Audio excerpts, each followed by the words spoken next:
Welcome everyone. Welcome back to another lecture series from the Bhopal School of Social Sciences. I, Siji, Assistant Professor in the Department of Psychology, welcome you back to this session wherein we'll be covering topics pertaining to personality development in the area of psychology.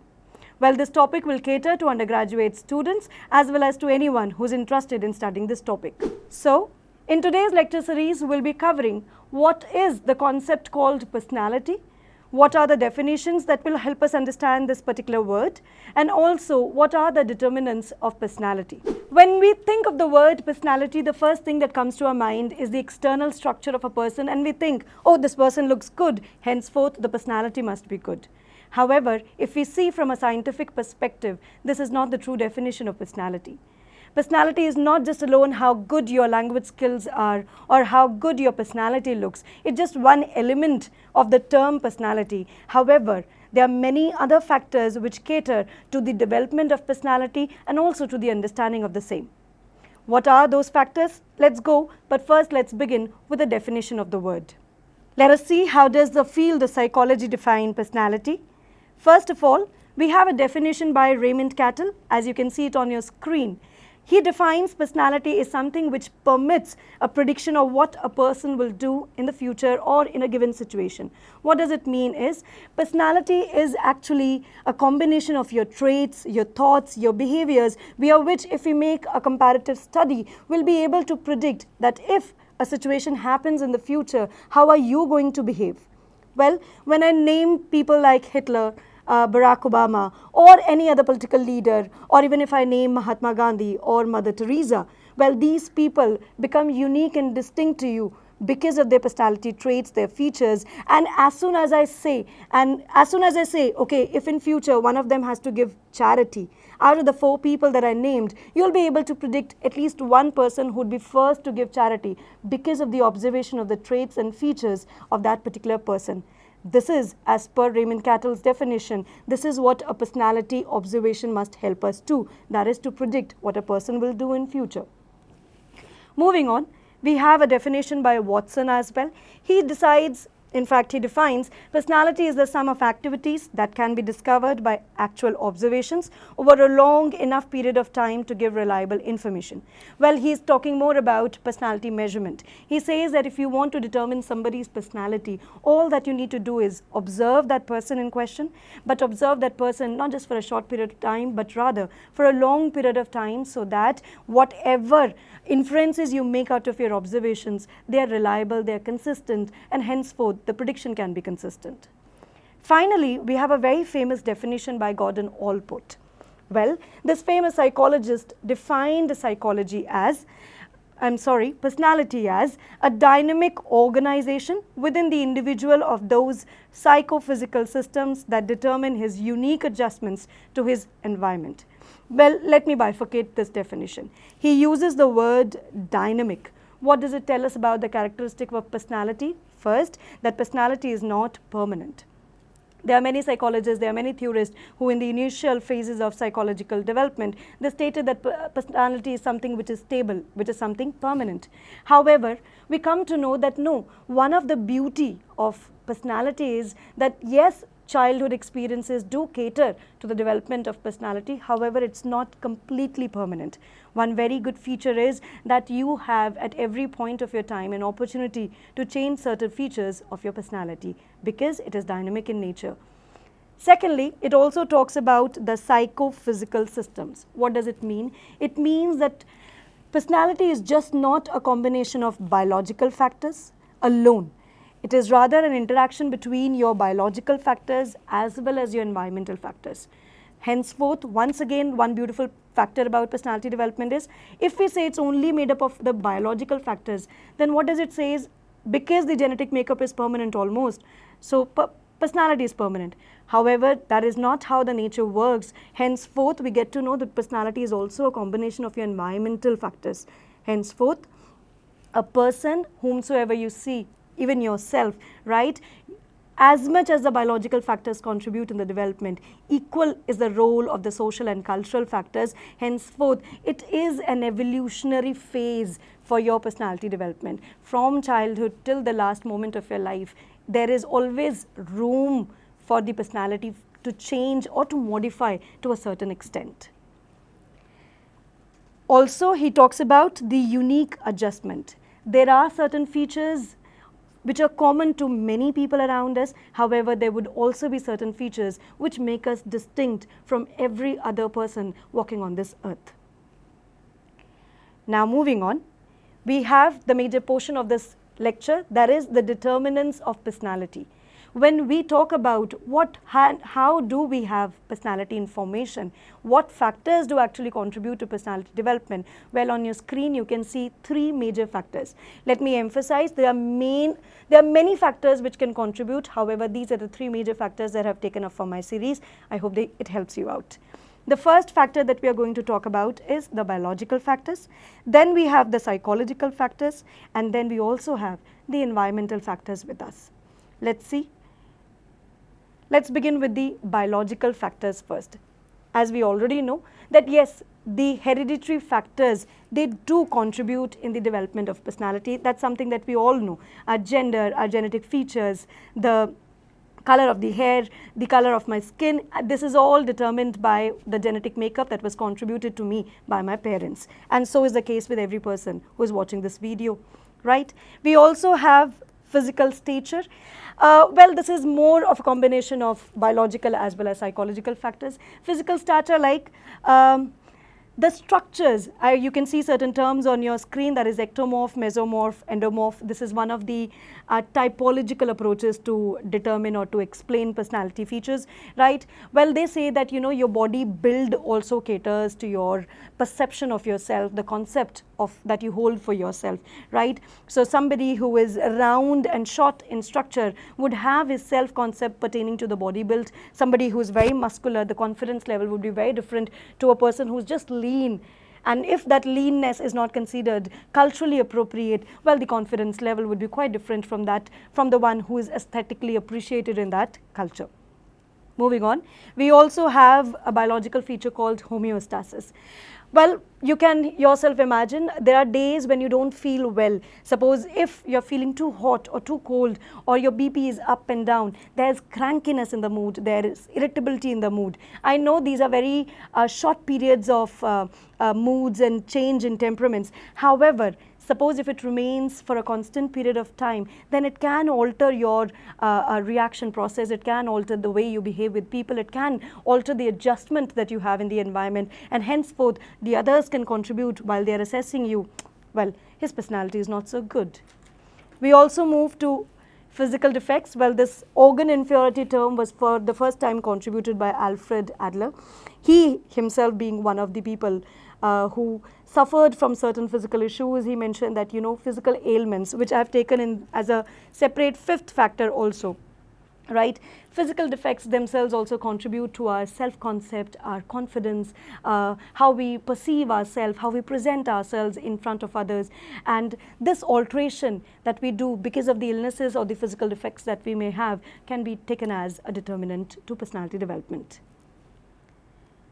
Moving on. The environmental factors, well, they are many-fold. However, I have picked up a few. The first one is family environment. Well, as we say, the first school of a child's life is family. Well, what you see, what you observe, what you learn in your family, the kind of child rearing practices, the kind of family styles, the kind of communication patterns that are there in the family, that influences the development of personality features of a child from a very young age. In fact, from the infantile age. Well, for family environment, I have picked up a common parenting style that was attributed by Diana Baumrind. Well, she had stated that there are 4 different kinds of parenting styles, and these parenting styles can contribute to the kind of personality a child develops in future.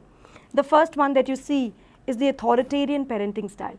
Well, this is a parenting style wherein the parents have a balance between strictness, discipline, and love and affection. Well, this is a parenting style wherein the parents would love where it is required and at the same time would attribute discipline wherever it is necessary. But one of the beautiful factors about this parenting style is that these parents, if they say no to anything to children, right, for their demands, for anything, they would explain why they are saying no. This is that kind of parenting style wherein a child would be treated according to his age, but the respect will also be given that it's just not a child. This is a cognitive oriented child who understands, and therefore the freedom should be given to this child for the explanation of multiple factors, right? The next one that we have is the authoritative parenting style. Well, this is a parenting style wherein if the parents have said no, it has to be taken as that. There is no question, there is no explanation. This is a strict kind of parenting style wherein the parents are not, they experience, they feel so that they are not liable to any explanation to their children, and the children have no freedom in terms of their expression, in terms of the acceptance of love. They have to do as what their parents tell them to do. Third, we have the permissive parenting style. This is the extreme of the second one that I spoke. This is the parenting style wherein the parents are overindulgent in their love, in their affection. It's over affection wherein the child is given a lot of acceptance and a limited amount of control, right? And the fourth one that we have in our series is uninvolved parenting style. That is the negligent parenting style, wherein the children have been given birth, but after that the parents hold no responsibility, they don't understand their duties, and the right kind of parenting is not given to the children. So they are growing up on their own. The parents are not involved in any of the activities related to physical, social, emotional, or any forms of development related to children. Now, when you hear of these parenting styles, you yourself can take into your own experiences and just think, if you relate to any of these parenting styles, did it not cater to how you behave, how you respond, what do you think, are you fearful, are you nervous? So I believe the children who develop under authoritarian parenting styles, their confidence level would be the highest in their own selves. Their self-concept would be quite balanced. But what about those children who grew up under authoritative parenting styles? They'd be fearful, they'd be shy, they'd be hesitant to express their views.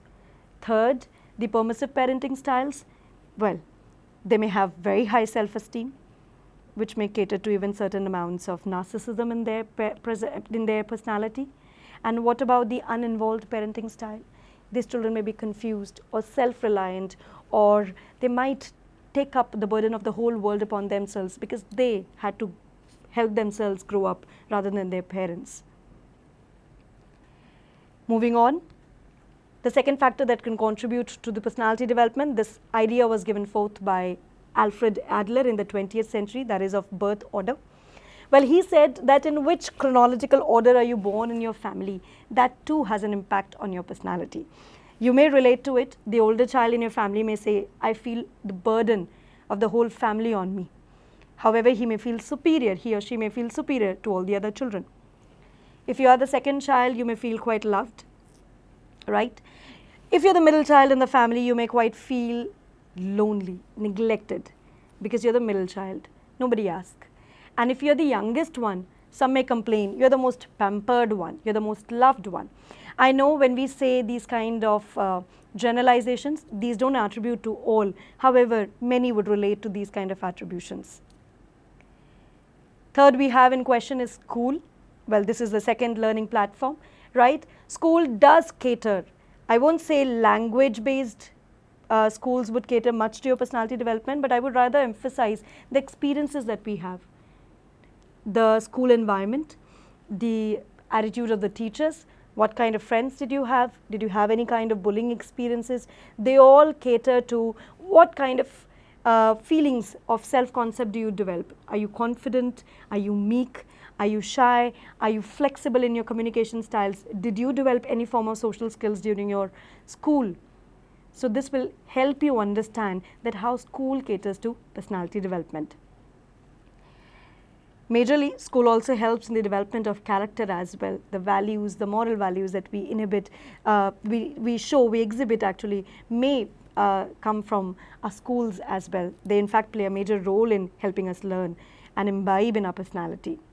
Fourth we have is the neighborhood. There are many studies that actually show that the kind of neighborhood we grow up in has an impact on our personality. So we have studies wherein we get to know children who grow up in neighborhoods wherein crime rate is quite high. There's a very high chance of them showing behavioral elements related to conduct disorder, behavioral aspects related to minor crimes here and there, right? So it is a part wherein what you observe, that you model. Now we next have in line is cultural factors. The kind of culture that we grow up in also becomes a determinant of personality development. For example, you may notice that Asian cultures who encourage collectivist culture, collectivist values in us, as a personality, we have features related to group behavior. We see peace, we cater to the needs of social needs of other people around us. Whenever we acquire something, the thought of sharing it with many others come naturally to us, because that's how the Asian cultures are brought up, wherein you just don't have to think about yourself, but you have to think about the people around you as well. However, the individualistic cultures, they're the individuals you will come across as competitive, as who would think about themselves, as who would think about their own survival first. I don't say attributed as negative features. However, this is just being taken up as an example to show that the kind of cultures we grow up, they also have an impact on our perceptions. Okay, we also have economic factors in front of us. Economic factors, there are many studies wherein it has been shown that the children who actually come from poor economic backgrounds, they overestimate the value of money, and the children who actually come from the higher economic backgrounds, they underestimate the value of money. So money caters to many things. The school education that you take in, the kind of neighborhood you live in, right? The kind of struggles that you go through, and these factors can contribute in the values that you are supposed to take in, the perception that you have for yourself, the confidence that you build up, the flexibility to enjoy childhood. Next we have the educational factors. Well, education, the language ability, the cognitive ability, the impact of how you perceive thoughts, how you understand concepts, what you are supposed to say, how you are supposed to say, the ability to introspect yourself and to observe things around you. Education does cater, as we commonly hear that, education helps us to have high thinking, right? It helps us to understand multiple horizons of information. So we understand that education also has an impact on our personality development. Lastly, we have the psychological factors. In psychological factors, I picked up intellectual determinants. Bright students are more confident, more thoughtful, more introspective. This has been shown to us by many studies, right?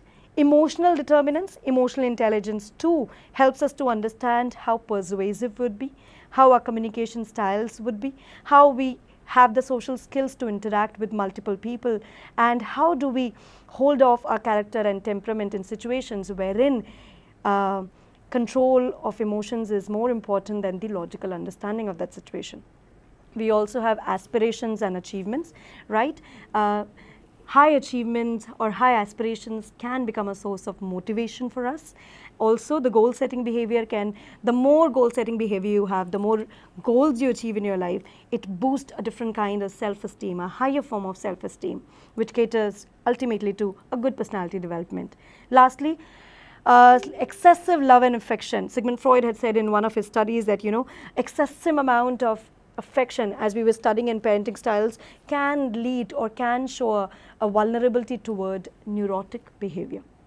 Now we have come to the concluding part of our presentation. So we realize that just one factor, or how you dress up, how you look, how you speak, is not just one factor which caters to personality development. In fact, there are many, right? And all these factors in combination cater to your personality development. So it's just not childhood, but different age groups affect us, different factors like culture, family affect us, and the beautiful part is it's an interaction of nature and nurture. So with that, I conclude my session. For more lectures, kindly subscribe our page BSSS Rhythm. Thank you. Take care.